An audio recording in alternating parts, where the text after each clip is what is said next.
participado de la Cena del Señor, de haber alabado, cantado. Ahora nos toca recibir, porque la alabanza es dar, es decir, pero ahora nos toca recibir, nos toca escuchar, meditar en la palabra que Dios quiere que tú escuches en esta mañana. Tú sabes que el Señor habla, el Señor es un Dios vivo y Él quiere hablarte a ti. Él sabe tus condiciones, sabe tus necesidades, Él te ve cada día y como buen padre quiere animarte, quiere alimentarte espiritualmente, interiormente. Por eso vamos a orar para que hoy día la palabra de Dios sea el alimento que nos sostenga para cada día, para esta semana. Señor, gracias por este tiempo. Señor, estamos en fe, en tu presencia. Señor, tú ya no estás en una cruz, tú ahora estás, Señor, a la diestra del Padre, reinando. Tú estás, Señor, intercediendo por nosotros para que podamos llegar, Señor, a la meta con gozo, sin mancha, presentarnos a ti, Señor, como esa iglesia pura, limpia. Usa tu palabra, Señor, porque tu palabra santifica. Y gracias, Señor, porque tu Espíritu Santo está en nosotros para guiarnos a toda verdad. En el nombre de Jesús, amén. Hermanos, una serie especial, una serie que hemos preparado para este mes, es sobre la adoración, sobre la santidad. La serie de este mes de agosto se llama Adoradores del único y santo Dios.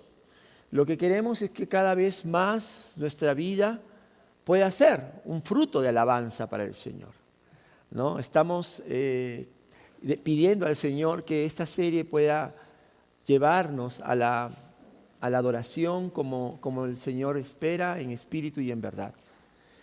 El tema de hoy se llama una gloria exclusiva. Vamos a abrir la Biblia en Números capítulo 20, versículo del 1 al 13. En el Antiguo Testamento, Números, libro del Pentateuco, capítulo 20, versículo del 1 al 13.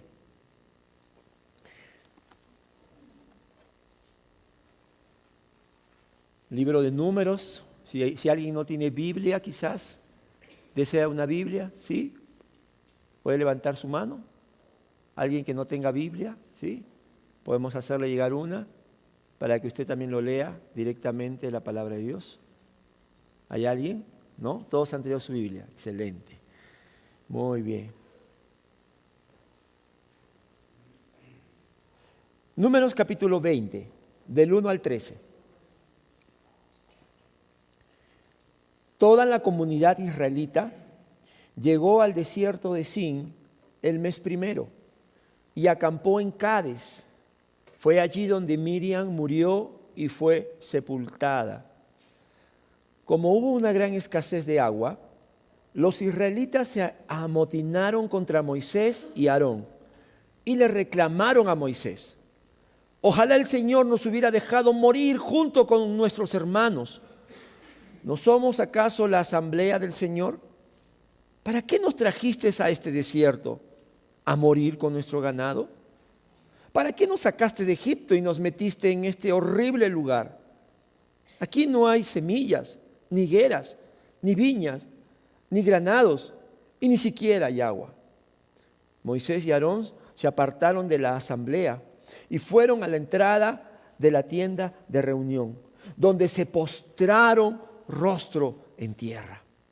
Entonces la gloria del Señor se manifestó ante ellos y el Señor le dijo a Moisés: toma la vara y reúne a la asamblea. En presencia de esta, tú y tu hermano le ordenarán a la roca que dé agua.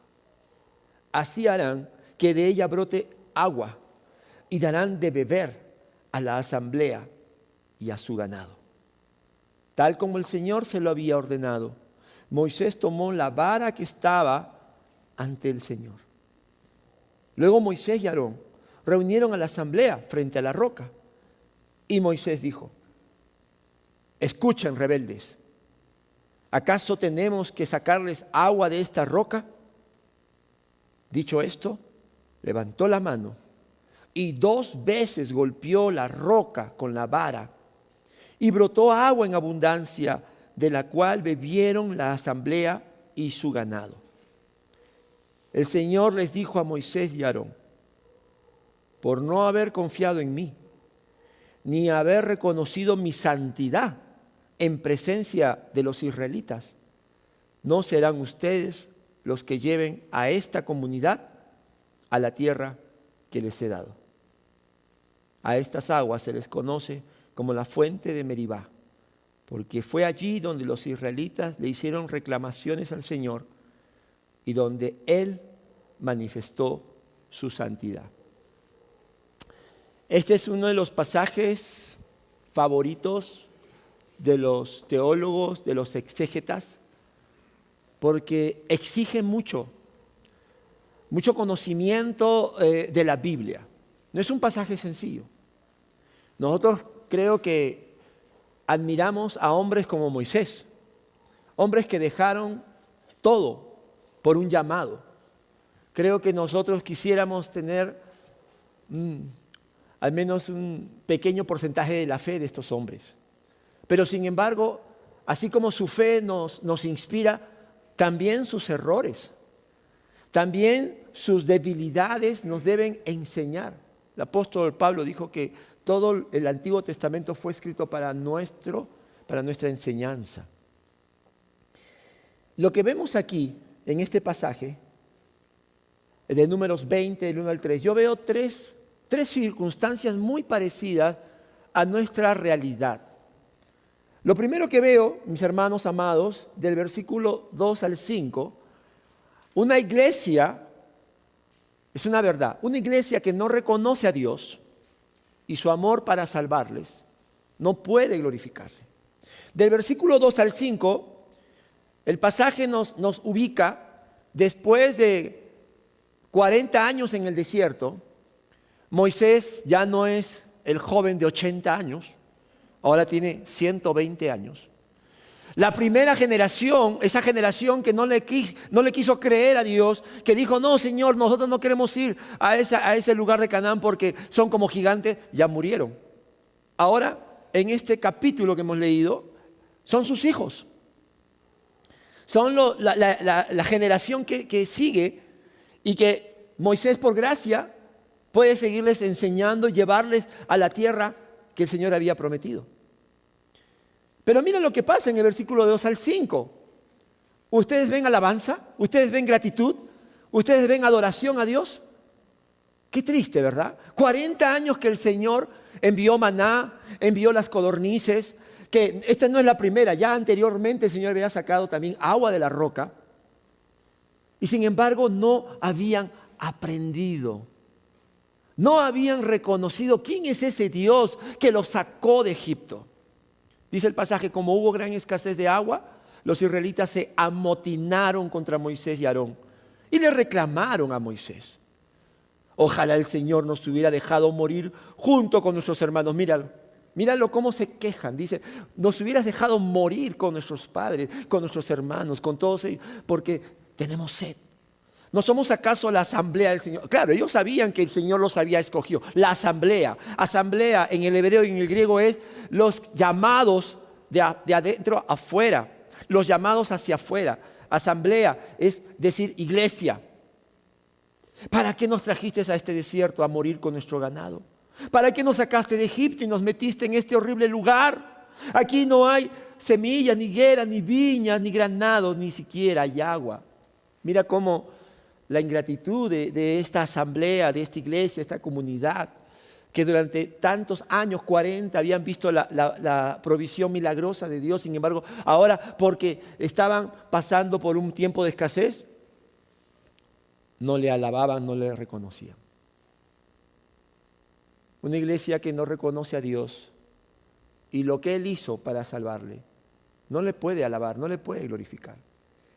Ahora, lo segundo que yo veo aquí en este pasaje es que Dios manifiesta su gloria y sus bendiciones a los que le ofrecen una adoración sincera.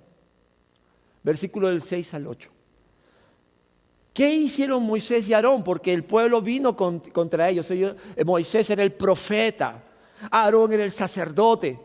Ellos representaban a Dios, representaban el plan de Dios y estaban llevando a cabo la voluntad de Dios. Dice el versículo 6, Moisés y Aarón se apartaron de la asamblea y fueron a la entrada de la tienda de reunión, donde se postraron rostro en tierra. ¿Qué es lo que hicieron Moisés y Aarón? Pues lo que tenemos que hacer nosotros, hermanos, cuando tenemos problemas, dificultades, pues tenemos que buscar el rostro de Dios. Ellos sintieron esa queja de una manera tan fuerte que dijeron, no podemos sobrellevarlo. Nosotros, nuestros hombros, nuestras manos no pueden cargar con tanto peso. Algunos estiman casi 800,000 personas fueron las que entraron a esta tierra prometida. Pero ellos buscaron el lugar que el Señor había separado, ese tabernáculo, esa puerta de entrada a la tienda de reunión. El tabernáculo representaba la gloriosa presencia de Dios. Y nosotros tenemos esa gloriosa presencia de Dios a través de la oración, a través del Espíritu Santo que está en nosotros. Entonces, y Dios se va a manifestar, versículos 7 y 8. Y el Señor le dijo a Moisés, toma la vara y reúne la asamblea. En presencia de esta, tú y tu hermano le ordenarán a la roca que dé agua. Así harán que de ella brote agua y darán de beber a la asamblea y a su ganado. Qué hermoso nuestro Señor, hermanos. Cuán bueno es. ¿Ustedes ven queja en el Señor? ¿Ustedes ven algún tipo de dolor, de palabras críticas de Dios? No.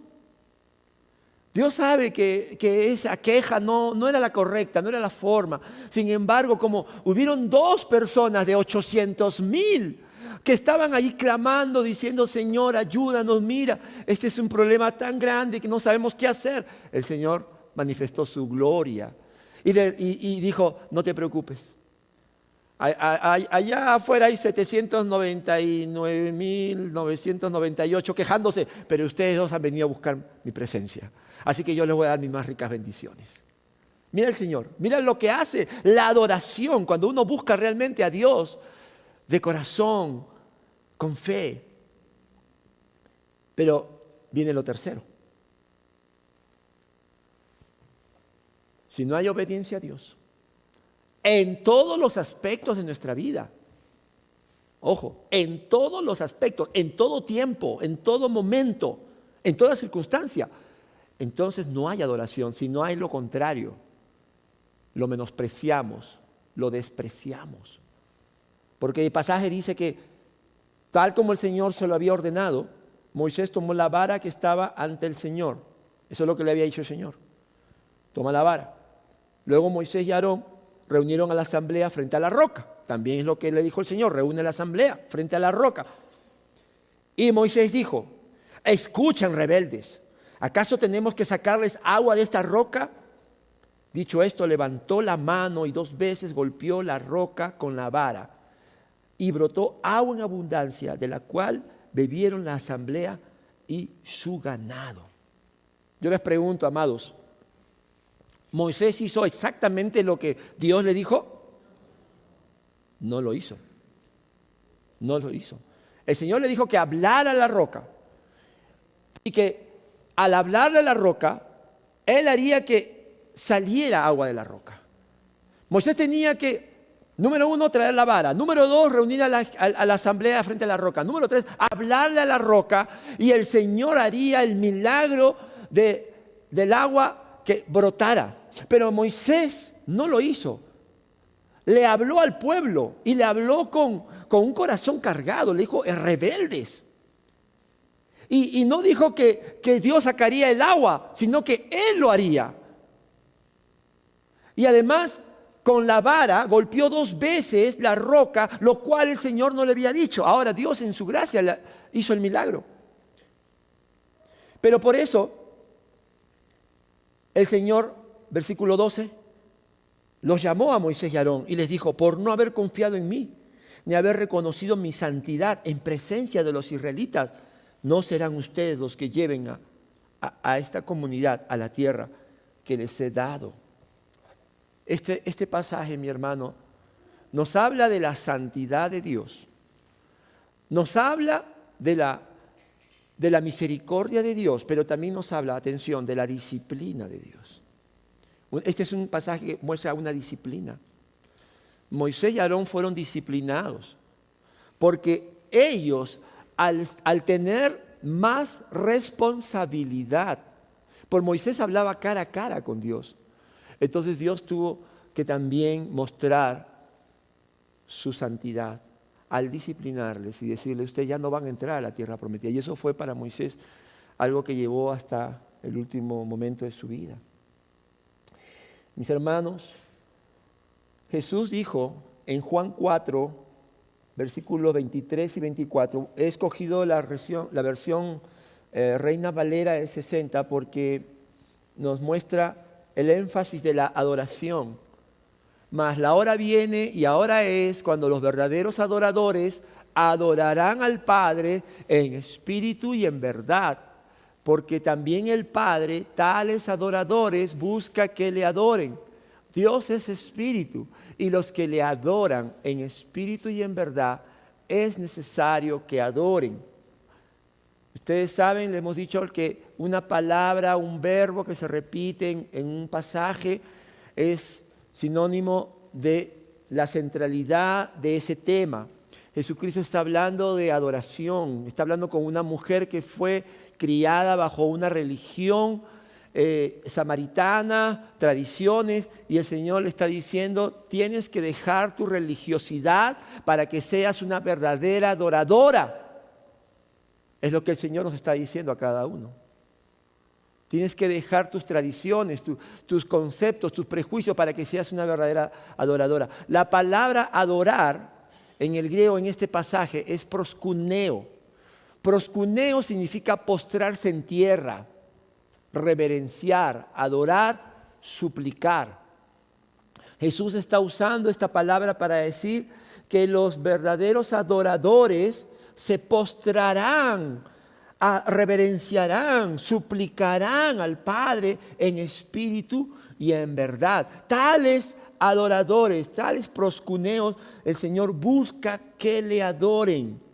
Dios es espíritu y los que le adoran en espíritu y en verdad es necesario que se postren, como lo hizo Moisés y Aarón. ¿Se acuerdan? Se postraron.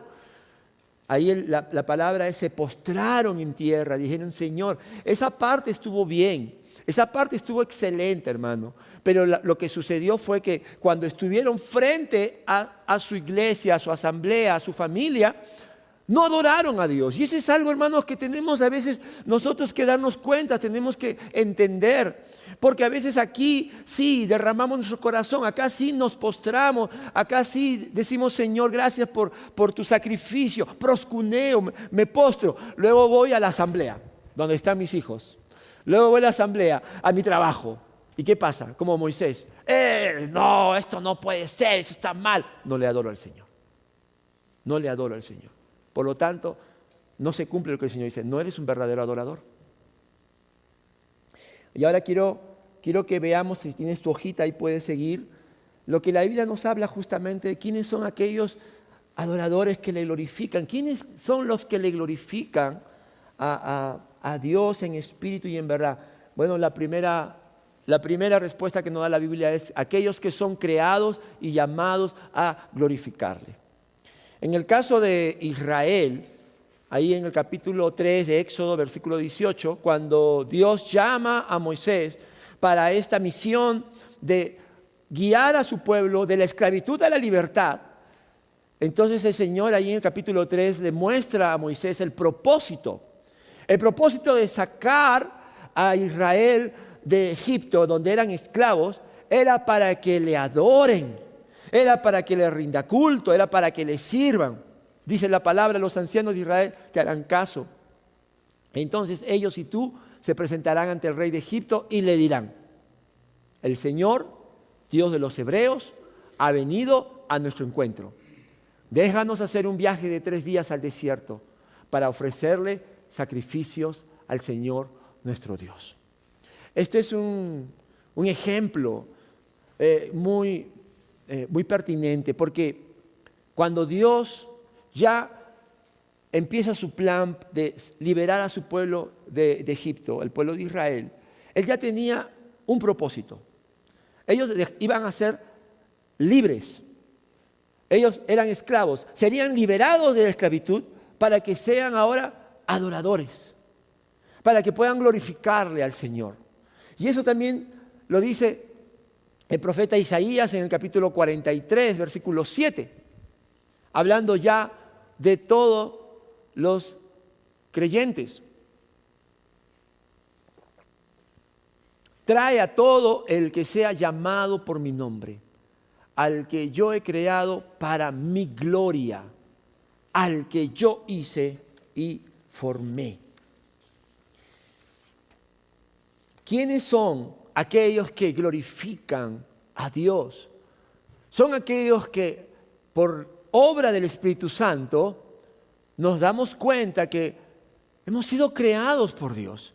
No somos producto de la evolución, ni tampoco de la casualidad. No somos producto del azar. Tenemos un creador, tenemos un propósito, tenemos un diseño. Y ese creador nos ha creado para su gloria, para glorificarle. Ahora, ¿cómo le glorifican? ¿Cómo le glorifican? Obedeciendo su palabra ante los que no le conocen. ¿Cómo se glorifica a Dios? Porque el Señor dice, los he llamado para mi gloria. Mira lo que sucede cuando el Señor llamó a Moisés y le mostró su propósito de que Él guíe a su pueblo de la esclavitud a la libertad para que Él le adore. Moisés no lo aceptó tan fácilmente. Moisés tuvo peros, los que conocemos la historia, fue una lucha. Moisés mirándose a sí mismo, mirando sus limitaciones, su tartamudez inclusive, etcétera, etcétera, su temor, y Dios quien iba a hacer la obra. Y en ese capítulo 4, del 10 al 12, hay un diálogo, una lucha, una pugna entre Moisés, que quiere y no quiere, y Dios quien está delante guiándole para esta gran obra. Señor, yo nunca me he distinguido por mi facilidad de palabra, objetó Moisés. Y esto no es algo que haya comenzado ayer ni anteayer, ni hoy que te diriges a este servidor tuyo. Francamente me cuesta mucho trabajo hablar. Moisés le está diciendo de manera muy diplomática al Señor, Señor, no, gracias, paso. No, Señor. Está muy bonito eso de que vayamos a adorarte, que seamos un pueblo de hombres que te glorifiquen. Pero, Señor, te has equivocado. Yo no soy la persona, Señor. Yo conozco Egipto, Señor. He vivido 40 años. Quizás tú no sabes, pero yo he vivido en el palacio, Señor. Sé cómo es el faraón, lo terco que es. Además, Señor, yo no tengo la facilidad de la palabra. Me trabo, Señor, me trabo. No tengo fluidez. Mira, a veces nosotros queremos disfrazar y poner excusas a nuestra desobediencia. ¿Qué le dijo el Señor? ¿Y quién le puso la boca al hombre? Le respondió el Señor. O sea, el Señor le está diciendo, no me estás contando nada nuevo. Yo te hice tartamudo. Yo te hice así. Yo sé que te cuesta hablar, que yo sé que no es tu virtud, no es tu fortaleza. Yo lo sé, si yo te he creado. Es más, yo te puse en ese castillo, en ese palacio. Sigo leyendo. ¿Acaso no soy yo el Señor quien lo hace sordo o mudo, quien le da la vista o se la quita? Anda, ponte en marcha, que yo te ayudaré a hablar y te diré lo que debas decir. En otras palabras, mientras Moisés la estaba adornando y estaba diciendo, Señor, por favor, búscate otro, Señor, el Señor le dice, ¿sabes qué? Obedece, cree, confía en mí. Y el Señor también le dijo, Jesús le dijo eso a sus discípulos, cuando estaba orando por sus discípulos, en la oración sacerdotal de Juan 17, 14 y 18, hizo lo mismo. Oró por nosotros para que nosotros podamos ser obedientes a su palabra. En un mundo que no le conoce, en un mundo que no cree que ha sido todo creado por Él, el Señor Jesús oró y dijo esto: yo les he entregado tu palabra y el mundo los ha odiado porque no son del mundo, como tampoco yo soy del mundo. No te pido que los quites del mundo, sino que los protejas del maligno. Ellos no son del mundo, como tampoco lo soy yo. Santifícalos en la verdad. Tu palabra es la verdad. Como tú me enviaste al mundo, yo los envío también al mundo. Jesucristo también, como nosotros, vivió en una sociedad enemiga de Dios. El mundo representa el sistema de valores y creencias contrario a Dios.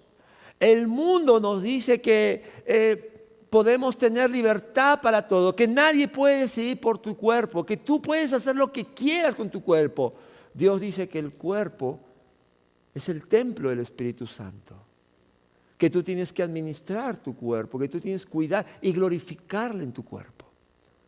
El mundo te dice que si tienes riquezas, si tienes todas las cosas materiales, serás feliz. El Señor te dice, como vimos la semana pasada, examen. ¿Qué debemos buscar primero? ¿Qué debemos buscar primero? El reino de Dios y su justicia. ¿Y lo demás? Es importante, pero vendrá en su momento. Y el Señor dice entonces, están en el mundo, no son del mundo, como yo tampoco lo era.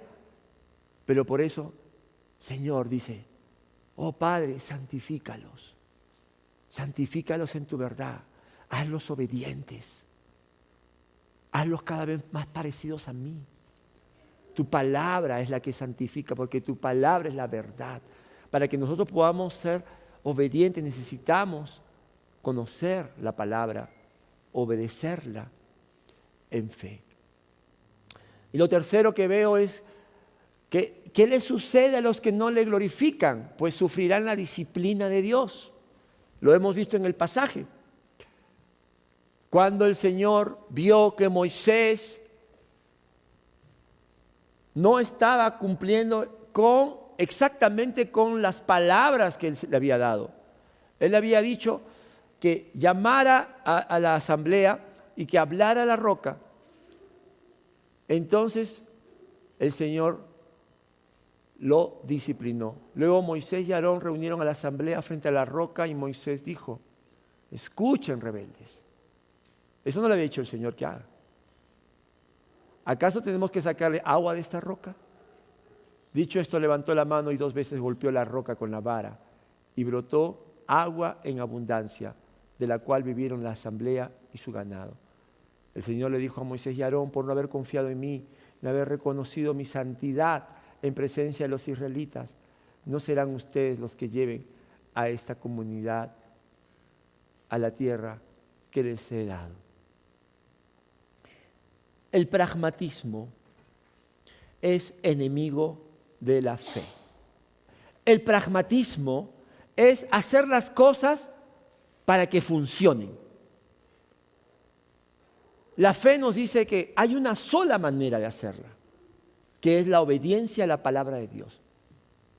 El pragmatismo te dice, mira, no es la única manera, también se puede conseguir de diferentes formas. En esta parte Moisés falló. Después de haber estado adorando en la tienda de reunión, ahora delante de la gente está menospreciando la santidad de Dios. Está mostrando ira, está mostrando su dolor, está mostrando su frustración. Está haciendo que la gente ponga su mirada en Él y no en el Dios todopoderoso y misericordioso que tiene gracia. Aun cuando no lo merecemos. Por eso el Señor tiene que corregir de una manera muy, muy especial a Moisés y Aarón. Ellos no entraron a la tierra prometida. En el pasaje nos dice que Miriam había muerto, luego murió Aarón y finalmente el último en morir fue Moisés. Pero ninguno de ellos entró a Canaán, a la tierra prometida. No perdieron obviamente su salvación, no estamos hablando de eso, pero sí perdieron una gran bendición que era parte del propósito, del llamado que Dios le había hecho a Moisés. En la actualidad, también hay quienes intentan hacer la obra de Dios siguiendo sus impulsos, en lugar de hacerlo conforme a lo establecido por Dios. Por eso perdemos algunos privilegios y oportunidades para prestar un mejor servicio. La posibilidad de ser más útiles al Señor y ser de bendición en el plan divino. Yo pienso que este pasaje está para que recordemos algo, mi hermano. El Señor dice, mía es la gloria, no la comparto con nadie. En ese momento Moisés actuó como una persona débil, no dependió de Dios, buscó su propia justicia. Y lo que Dios hizo con Moisés fue, a nuestros ojos, quizás algo muy duro. Pero esto nos recuerda de que la santidad de Dios, la gloria de Dios, es algo que nosotros debemos reconocer y también debemos temer para no pecar, hermanos, para no fallarle al Señor, para no tomar con ligereza esta fe que Dios nos ha dado tan preciosa, en donde podemos acostumbrarnos a decir, bueno, así soy una cosa en la iglesia, soy una cosa en la casa, soy una cosa en la iglesia, soy diferente en el trabajo, en la calle. Un famoso puritano, William Gurnall, dijo lo siguiente, que amamos tanto a la gente que tememos muy poco a Dios. Cuando el temor por la santidad de Dios nos atemorice, entonces volveremos a ser adoradores de Dios. Uno puede decir, Señor, ¿por qué fuiste tan duro con Moisés, con Aarón? Pero es que recuerda que el Señor a los que ama, disciplina. Escúchame, las heridas de Dios curan, los besos del pecado matan. Es preferible, es 100 veces, 1000 veces preferible que Dios nos discipline que seguir enamorados, escuchando el canto de sirena del pecado que te dice, hazlo, no pasa nada, hazlo. Dios entiende que tú eres débil. Dios pone estos pasajes como la falta de Moisés, de Aarón, cuando Usa tocó el arca con su mano y muere. Cuando Ananías y Zafira le quieren engañar a Dios, cosa absurda, o a la congregación, y dicen que están dando su diezmo o su ofrenda cuando así no lo es. Dios pone esos pasajes para que nosotros recordemos que con Él no se juega, que Él es un Dios de amor, misericordia y gracia, pero que también es un Dios de santidad, de ira santa.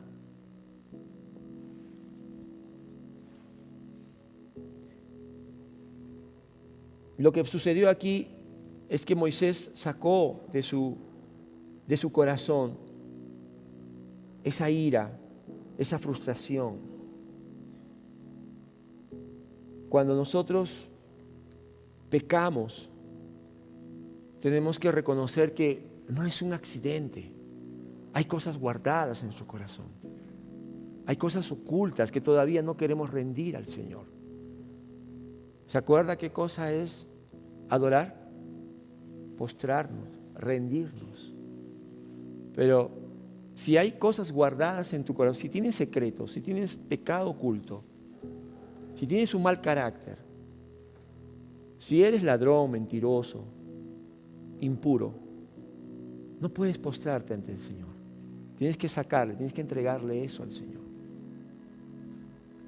El autor de Hebreos escribió que en efecto nuestros padres nos disciplinaban por un breve tiempo, como mejor les parecía, pero Dios lo hace para nuestro bien, a fin de que participemos de su santidad. La disciplina que el Señor nos da no es porque nos deja de amar, al contrario, es porque su amor está comprometido con nosotros y porque lo que quiere, dice, es nuestro bien.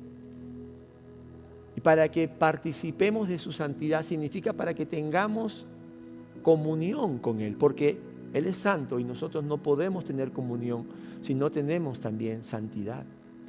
La disciplina del Señor es un acto de amor y de gracia para que podamos disfrutar de una perfecta comunión con Él. Y por último, hermanos, este pasaje también nos debe ayudar a recordar que nosotros podemos glorificar al único y santo Dios gracias a que Jesús vive en nosotros. Nuestro Señor Jesús vivió para la gloria de Dios. A pesar de que la gente lo reconocía como el gran maestro, el que sanaba y hacía grandes señales, Él no quería que las personas lo vieran a Él solamente como alguien que podía darles una bendición, un milagro. Su propósito principal era hacer la voluntad del Padre. Él dijo en Juan 17:4, en esa oración, la última oración que Jesús hace y la intercesora: yo te he glorificado en la tierra y he llevado a cabo la obra que me encomendaste. Jesucristo dice, Señor, al Padre: Dios, yo te he glorificado. Mi vida ha sido para glorificarte. ¿Y cómo? Obedeciendo, cumpliendo con tu palabra. Las profecías se cumplieron todas por la obediencia de Jesús. Profecías como la de Isaías 53 que hemos leído. Todas las profecías que se hicieron cientos de años, Jesús las cumplió, todas las cumplió por la obediencia.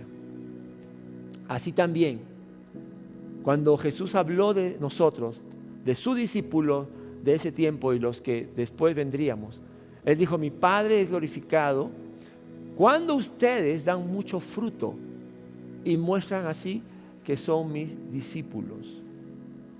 Mi Padre es glorificado cuando ustedes dan fruto en su vida, en su carácter, dan una muestra a los demás de quién viven ustedes, mostrando que son mis discípulos.